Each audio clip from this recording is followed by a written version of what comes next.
Alors, nous sommes avec Guy Giraud. Bonjour. Bonjour.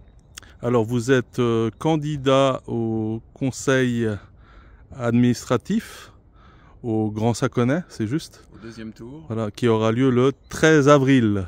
le 13 avril. Alors, pouvez-vous nous dire quels sont les défis auxquels font face la commune du Grand Saconnet? Alors le grand défi, et j'ai choisi cet endroit, certains reconnaîtront où c'est, pour vous montrer ce qu'est la vraie biodiversité ici au Grand Saconnet. Alors certains appellent ça la zone villa, moi j'appelle ça la zone de biodiversité. Pourquoi? Si vous faites un travelling, vous allez tout de suite voir le nombre d'arbres et la végétation, en pensant à tous ceux qui sont insectes et petits animaux qui sont dans ces haies.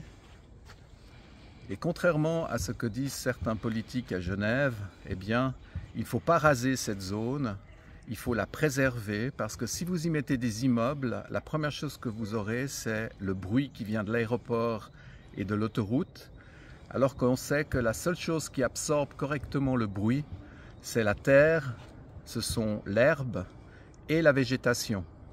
Alors si vous faites quelques mètres de plus, vous allez voir ce que les gens bien pensants font de notre commune, qui est minuscule puisqu'on a déjà donné la moitié du territoire à l'aéroport, à l'autoroute et à Palexpo. Eh bien, les promoteurs, eux, ils minéralisent la commune et ils prétendent que de mettre finalement les humains comme les poules en batterie, les unes sur les autres, c'est pour notre bonheur. Eh bien non, moi je ne suis pas d'accord. Je pense qu'il y a des endroits qu'il faut préserver, surtout si c'est dans les intérêts de la majorité des gens. Parce que le jour où cette zone que vous voyez derrière moi est densifiée avec des petits immeubles tout en béton, avec des accès en bitume, avec plein de béton partout, eh bien le bruit va ricocher et le pommier et la tour vont souffrir de cette répercussion du bruit. Donc voilà, c'est aussi simple que ça. Et je veux être élu justement pour qu'il y ait un changement dans cette mentalité, pour préserver cette biodiversité magnifique du Grand Saconnet qui, je rappelle, le territoire maintenant, puisqu'on n'en a plus que la moitié, il fait 3000 mètres de long sur 1500 mètres de large et nous avons déjà mis 13 000 personnes là-dedans et on voudrait doubler ce chiffre. Et là, je suis désolé, mais il n'y a pas la place. Et moi, je n'ai pas envie de me transformer en poule en batterie. Et dans votre programme, vous mettez l'accent sur la mobilité douce. Pouvez-vous nous en dire plus? Alors, là aussi, vous voyez par exemple des pistes cyclables qui ont simplement été marquées avec de la peinture. C'est extrêmement dangereux ces pistes cyclables. S'il y a des voitures qui ne font pas attention, ils risquent de vous renverser. Vous avez la piste cyclable en peinture sur le chemin Théroux Sarrazin, qui est encore plus dangereux parce que comme maintenant on a ôté les voitures en parking, eh bien tout le monde roule beaucoup trop vite et je peux voir un certain nombre de riverains qui ont de la peine à sortir parce qu'ils ont peur. Soit les motos, soit les voitures vont trop vite et les vélos, eh bien, ils sont très courageux de prendre ces pistes cyclables en peinture.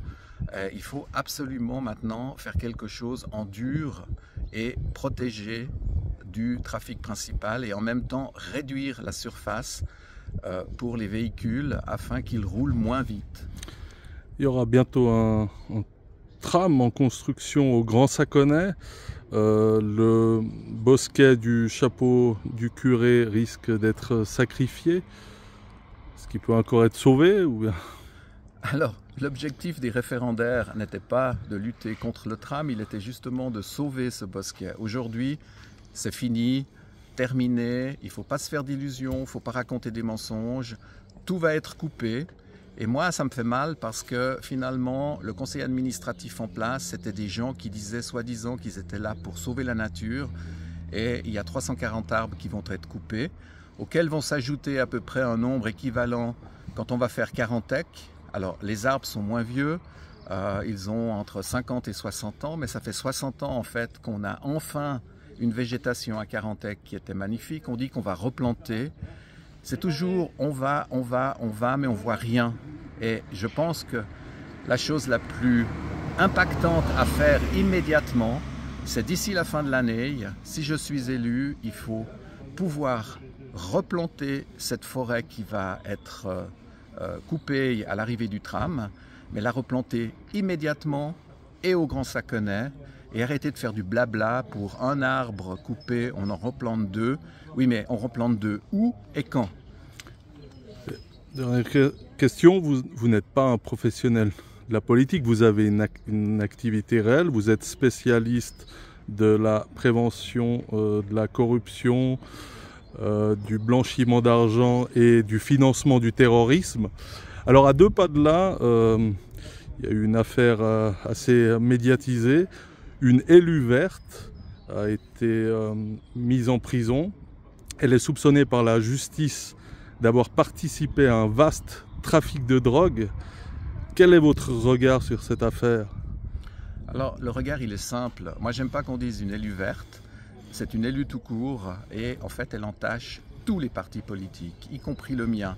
Ça veut dire qu'un mouton noir, il peut se retrouver dans n'importe quel parti, mais il faut réagir immédiatement. Et moi, ce que j'attends en fait des autorités en place, j'attends également de notre maire, c'est qu'il condamne le trafic. Pas qu'il condamne cette femme, parce qu'il a raison, elle n'est pas condamnée, il y a une enquête en cours, mais qui condamne avec énergie tout le trafic de drogue. Et nous en avons malheureusement au Grand Saconnet, nous en avons dans le parc de Palexpo. Et merci à la police cantonale genevoise, la semaine passée, ils sont intervenus, bon c'était une interpellation musclée parce qu'il n'a pas voulu se laisser faire, le trafiquant, mais au moins ils interviennent, il faut harceler ces gens, il faut les empêcher de prendre le 3 ou le 5 et de venir s'approvisionner dans le parc de Palexpo. Et ça, il faut le dire avec vraiment énergie et conviction et pas dire ah, il y a présomption d'innocence pour une élue. Oui, il y a présomption d'innocence, mais ce n'est pas ça le sujet. Il faut condamner avec énergie le trafic de drogue. Voilà, je vous remercie.